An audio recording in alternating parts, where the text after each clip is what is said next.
Mesdames, Messieurs, bonsoir. Bienvenue au Téléjournal Estrie. Le nombre de plaintes pour maltraitance dans les établissements sous l'égide du CIUS de l'Estrie-Chus est en forte hausse depuis quelques années, notamment dans les résidences privées pour aînés. Thomas, ça démontre, selon la commissaire aux plaintes, que les campagnes de sensibilisation fonctionnent, mais ça soulève aussi des questionnements sur la capacité du réseau à répondre aux demandes. Effectivement, le dernier rapport de la commissaire aux plaintes fait état d'une augmentation du nombre de plaintes et d'interventions de 86 % pour les dossiers de maltraitance. On est donc passé de 369 à 688. Mais comme l'explique la commissaire et également un organisme qui vient en aide aux personnes aînées, ce n'est pas nécessairement une mauvaise nouvelle. Ça peut aussi vouloir dire que la sensibilisation, comme vous l'avez dit, fonctionne bien, mais également que les nouvelles obligations légales sont suivies par les membres du personnel.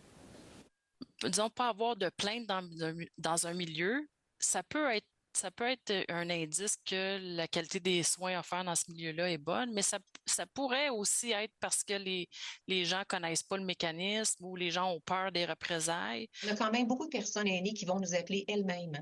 Ça, je vous dirais que c'est une augmentation significative qu'on peut voir parce qu'auparavant, c'était un enfant qui nous appelait pour son parent ou un voisin ou une sœur. Et Thomas, vous avez pu analyser des données qui concernent spécifiquement les résidences privées pour aînés et on constate qu'il y a beaucoup de plaintes là, pour maltraitance. Oui, depuis 2020, on parle de 173 plaintes, 286 interventions et en majorité, c'est vraiment pour la maltraitance. Il y a la professeure Mélanie Couture qui avait déjà mis en lumière l'année dernière dans une étude plusieurs enjeux dans les RPA. Elle avait notamment constaté qu'il y a parfois une omerta, ce qui rend difficile les dénonciations. Dans certains cas, la maltraitance est non intentionnelle. Et c'est une bonne nouvelle, mais en même temps, parfois, c'est difficile de trouver une solution dans ces contextes-là. Et également, le fait que ce soit des entreprises privées, ça peut aussi compliquer le travail des autorités. Je disais quand c'est organisationnel et intentionnel. Donc, là, c'est très difficile parce que ça reste une compagnie privée, hein. Ils peuvent avoir des avocats, ils peuvent empêcher plein de trucs. Puis on le voit là, que des fois, après maintes et maintes demandes du réseau de la santé, des ressources finalement, ils n'arrêtent pas les pratiques qui causent du tort. Là, on doit fermer.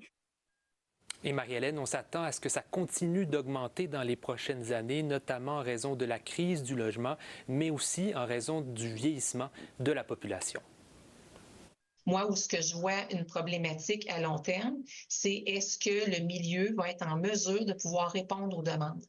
Puis nous autres, comme organisme, là, on est là pour aider, mais on n'a pas suffisamment d'intervenants pour pouvoir répondre aux demandes. Et en terminant, je rappelle qu'il existe une ligne téléphonique si vous vivez une situation où vous souhaitez dénoncer un cas de maltraitance. Ça va s'afficher à l'écran, c'est le 1-888-489-2287. Thomas Deshaies, merci. Au revoir. Au revoir.